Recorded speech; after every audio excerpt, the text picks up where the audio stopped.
Hello and welcome to episode 54 of the HamCorp Training Manual. Now that the threat of HamCorp shutting us down has passed, we can continue with your training.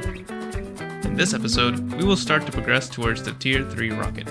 We will start by obtaining the schematic from Mars, and we will also start crafting the spacesuit upgrades we require. New rocket fuel and rocket parts will be done in a future episode. Oh, that was scary. Can't believe HamCorp almost got shut down. Anyway, I don't really know what I want to do right now. I've kind of been thrown out of my thought process. For now, I'm going to be honest, I don't know. I was thinking about redoing this whole the oil processing setup because there's just a lot of pipe spaghetti, and I mostly remember how this is set up, but I think it would just be nicer to have everything on applied energistics. Plus, there's a lot of byproducts that I'm not processing. Like, I just have them sitting here and being voided. Yeah, I don't know. It's not really a huge priority for me because I'm not low on cetane boosted diesel or anything. I also thought about doing more progression type stuff, but I guess what that means is I need to go to Mars and do the Mars dungeon. You know what? Let's do that.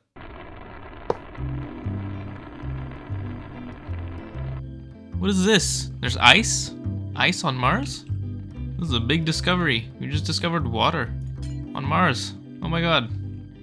I'm gonna fly around for a bit, try to find a Mars dungeon. Shouldn't take too long. Well, I hope it doesn't because I only brought the 2 oxygen tanks. Yeah, very quick. So there's the water. Here's the dungeon. That was very quick to find. Much quicker than the moon. Question is, where is this boss room? Okay, I found the treasure chest, but no boss room. Right. I just ran through the whole dungeon. There's no boss room, but there's... Wait. Yeah, what? I guess I have to go find another dungeon. Okay, hopefully I have better luck with this one. There we go. Creeper boss. How do I beat this thing? I have to launch the TNT back at it? Indeed I do. Engaging gameplay right now.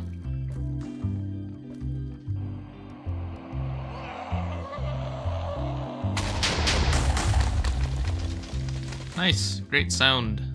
Love the sound effects. Alright, we got our Mars dungeon key, some creeper eggs. How do I... Whatever. I don't know if I am ever gonna want these, but I'll just make a mark of it. And here's the dungeon chest. With just a lot of dog shit. So this is the automatic cargo rocket. I probably can just craft it into itself to make the rocket schematic. Yeah, here it is. Tier 3 rocket. Oh, I'm glad I just checked. I actually need 16 dungeon bricks to finish the quest, so. And it's time to head back home. Let's unlock this schematic. Cool.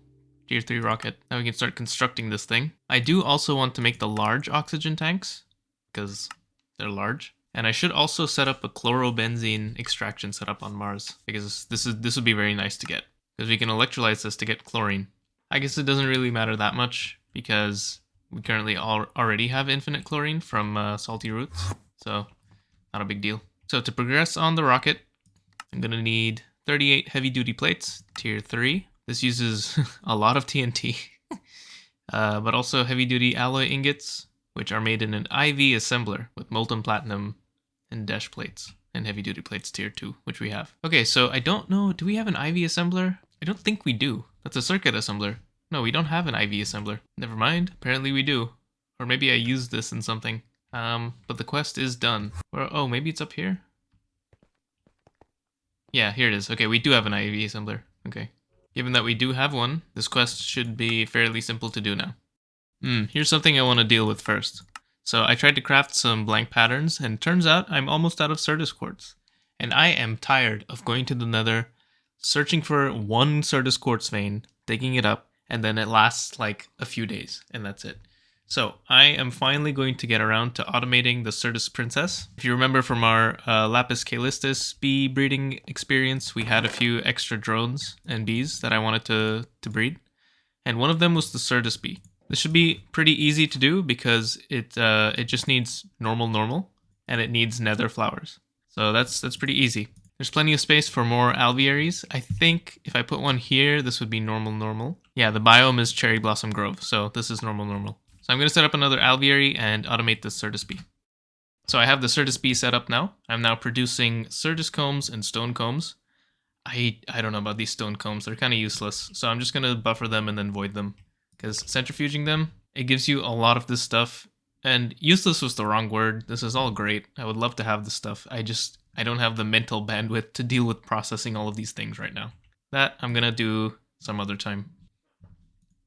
But the Certus combs, I am going to process. So originally I thought, okay, I'm going to take these Certus combs, I'm going to chem react them to get purified ore, and then I'm going to send the ore to the ore processing setup. But because we're making an infinite number of Certus combs, eventually our storage is going to be full of Certus quartz, and the ore processing is going to get all gummed up, and that is not good. So what I'm going to do instead, so I'm going to put an LCR up here, maybe a new floor with a sifter, and I'm going to just process the Certus combs here locally. And then I'm going to have a storage drawer, probably with expanded storage instead of just the base amount of 64 stacks. And then just have void overflow on that as well. Actually, maybe I won't have void overflow on that. That way the chem reactor can get all filled up and then it just waits until we need more. So I'm not burning power for no reason. I have my LCR stuff here, but I also need to make a sifter. So I'm going to put these down, set up the Certus quartz automation, and then get back to making that tier 3 rocket. Okay, the setup is done. Got my chem reactor. This will make purified Certus quartz. That gets stored in the input bus of the multi-block sifter, and that makes my Certus quartz. Cool. Alright, now it's just a matter of making the different parts to make the tier 3 rocket. And also, the tier 2 thermal suit. This is not too bad. The craziest thing here is the tungsten string. The fins are easy to craft, the engine is easy to craft, the lander is easy to craft, nose cone as well, tier 3 rocket control computer, and the medium fuel canister. All pretty straightforward. Now making the rocket itself is not going to be too hard, but I just remembered that the fuel is no longer sufficient. Because if you read the description of cetane boosted diesel, you can use it as a rocket fuel up to tier 2, which is what we're at right now. For tier 3, we're going to have to make a new type of rocket fuel. There's a whole quest line here for the different rocket fuels. And for tier 3 and 4, we need dense hydrazine fuel mixture. So this is where kind of the difficult part of progression is right now. Because to make hydrazine, you need a chemical plant, an ExxonMobil chemical plant. That is literally its name. That's so funny. And this thing is a new multi-block, which we haven't made before. And I don't remember exactly how it works, but there's some like variation you can do over here. I don't know, I'll have to look at that. So I'm going to make the tier 2 thermal suit, but the rocket parts, I'm going to wait until I can actually fly the rocket. So instead, I'm going to start working on making better rocket fuel. And for the rocket fuel processing, I think we need to do an expansion of the oil processing building. And I might even just redo the cetane boosted diesel pretty soon. I don't know, we'll see. So I didn't notice this before, but to make the tier 2 thermal cloth, you do need polybenzimidazole, which we haven't done yet. We do need to do this, and I am going to do this as a passive process instead of on demand, because in the future we're going to need polybenzimidazole to make the ZPM machine casings, I believe. It's used for ZPM hulls. So how do we make polybenzimidazole? Hope you're ready for another flowchart. So here's the processing line for polybenzimidazole. It's not that bad, mostly linear. So at the bottom is our polybenzimidazole. So let's work backwards from here. The right branch is probably easier to explain. So we get diphenyl isophthalate from this branch, and it's misspelled in the game, but it is what it is. And this you make from phthalic acid, sulfuric acid, and phenol. And the phenol goes in a loop with the final step, so we don't need to provide infinite phenol. The phthalic acid we have not made before, but I've listed this as an external input because phthalic acid is used in a lot of other things as well. So I'm also going to set up a phthalic acid line. That one is not too long. I think it's like a 2-step process or something like that. So I'm going to set that up separately. On the left branch here, we need 3,3-diaminobenzidine, and this is made from 3,3-dichlorobenzidine, and this is made from 2-nitrochlorobenzene. That comes from nitration mixture and chlorobenzene. Chlorobenzene, I don't want to make it really, because there's a source of infinite chlorobenzene on, not infinite, but a large amount of chlorobenzene on Mars. So I'm gonna go set up a pump on Mars with some ender tanks and bring the chlorobenzene back. This way I don't have to craft chlorobenzene. And nitration mixture is just nitric acid and sulfuric acid. So all in all, it's mostly things that we have in pretty decent amounts. It's just I have to set up phthalic acid and I have to set up chlorobenzene. Also, these last 3 LCR recipes are all IV recipes, and I don't think we've made an IV energy hatch yet, but we could. So I'm gonna do that. But there are some complications here as well. So I need superconductor IV wire, and this needs indium. I should have done this a while ago, but we're also going to do indium today. Besides that, we also need high power ICs, and this is an IV cutting machine in a clean room. But I don't want to make an IV cutting machine because there is a multi-block version of the cutting machine, and I think I don't know if that's exactly true, but I think most, if not all, multi-blocks count as a clean room. So I want to make this as well. I guess this means I have to make an IV cutting machine, but this is going to be so much faster. There's a quest for this as well, right here, but this means I need to do the alloy blast smelter. So yeah, so this polybenzimidazole thing is quite a rabbit hole. So to make phthalic acid, we're going to need some potassium dichromate, oxygen, and 1,2-dimethylbenzene. The 1,2-dimethylbenzene, if you remember from a long time ago, I planned ahead for this exact moment when I chose to produce 1,2-dimethylbenzene in our benzene setup, and now I can finally use it. But we also need potassium dichromate, that we don't have. And this we need to make, it's fairly easy, it's just saltpeter and chromium trioxide. Chromium trioxide is just chromium dioxide and oxygen, and chromium dioxide is just chromium and oxygen. So it's fairly easy to make. Chromium trioxide has no other use. Chromium dioxide does have a use, but I think this is not going to be useful for a long time. So I'm just going to make a little setup that takes chromium dust and oxygen and saltpeter and produces potassium dichromate. Ah, look at this. So if you do it in a single block chem reactor, you don't get any oxygen back. But if you do it in an LCR, you do, for the same inputs. Okay, so do this in an LCR. It'll save a little bit of oxygen. And phthalic acid is very expensive when it comes to oxygen. Look at that, 54 buckets for 9,000 phthalic acid. I don't know how much phthalic acid to store, but based on these comb processing recipes, I should probably store a lot. Maybe a super tank or so, but 1 super tank of phthalic acid is going to need 6 super tanks of oxygen. So yeah, that's a lot of oxygen. I might have to find some way to ramp up our oxygen supply. We'll see. So I've got my phthalic acid set up. I make my chromium trioxide in these 2 chemical reactors, and that's sent into this large chemical reactor. This does 2 things. It makes potassium dichromate, but it also uses it to make phthalic acid. There are no recipe conflicts, so you can just use a single LCR to do this. And I have things like an output bus pointing to an input bus, and maybe an output hatch pointing into an input hatch. I don't remember. Here I'm outputting water into a trash can and phthalic acid into an HV fluid tank. I decided to use an HV fluid tank for now because I can always replace it with a super tank in the future, and I didn't want to completely drain our oxygen supply just yet. So that's done. Up next I'm going to need chlorobenzene. This is going to be extracted from Mars in the same way that I extract oil from the overworld. So I'm going to need another oil gas fluid drilling rig 3. This shouldn't be too bad. Maybe even a tier 2 chlorobenzene driller.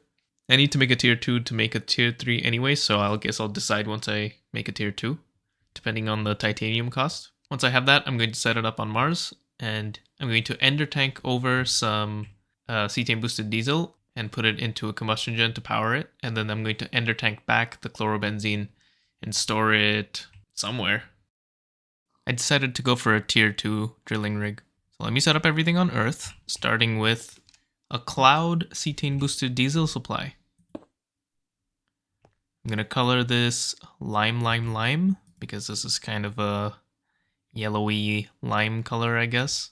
It's closer to yellow. So I'm going to use yellow, and that's the code for cetane boosted diesel. So now it's going to fill up the internal buffer of this ender tank, and anywhere else where we have an ender tank with yellow, we should be able to pull from this buffer. Now, just like we did for oil on Earth, we need to look at bedrock and scan it using the prospector scanner to find chlorobenzene. Over here we have nothing. Great. Oh, bedrock's not flat here. Interesting. And right next to that, we found some chlorobenzene. Perfect. It's a decent enough amount, I think. I don't need an insane amount of chlorobenzene or anything, so. Okay, I have built the rig, and over here I have a turbo combustion engine leading into an HV energy hatch, and an output hatch over here. So I have my ender tanks. One goes here, one goes here. This one is going to be my fuel supply. And if you right-click this little knob in the center of it, it sets it to auto output. So it will automatically push to all sides. Or just the bottom? I'm not sure. And this one is the input for our chlorobenzene. So I brought some green dye for this. Now this should start filling up with chlorobenzene. There we go. This is definitely fast enough. And here we go. Here's our chlorobenzene. But now that we have both phthalic acid and chlorobenzene done, we can actually do polybenzimidazole. Be right back. So I'm just in the middle of setting up polybenzimidazole, and I just realized I never made the IV energy hatches. But I did finish a bunch of these quests, and I'm about to finish the 3,3-dichlorobenzidine as well. It seems like this is as far as we're going to get today, because the IV energy hatch is just slightly out of reach. I mean, it's not out of reach, but it's out of reach for this episode. So in the next episode, I'm going to work on the IV hatch, because right now, I'm missing two things. I'm missing superconductor IV wire, which is, for the most part, fine. The superconductor base IV ingots, though, need an IV vacuum freezer. So because I'm not able to make an IV energy hatch, I'm going to have to upgrade the vacuum freezer with 2 EV energy hatches. But that's fine, and then I can immediately make an IV one to replace it. But the base dust needs indium, and I said I was going to do indium today. I lied. And I can do that because I'm CEO. But we'll do that next time. And also we need the high power ICs. This needs an IV clean room. Like I said before, I want to make the cutting factory. So that will also be on the list of things to do. And the HPIC wafers need indium gallium phosphide. So again, I'm going to need indium. Thank you for watching this episode of the HamCorp Training Manual. In the next episode, we will continue working on indium, the multi-block cutting machine, and IV energy hatches.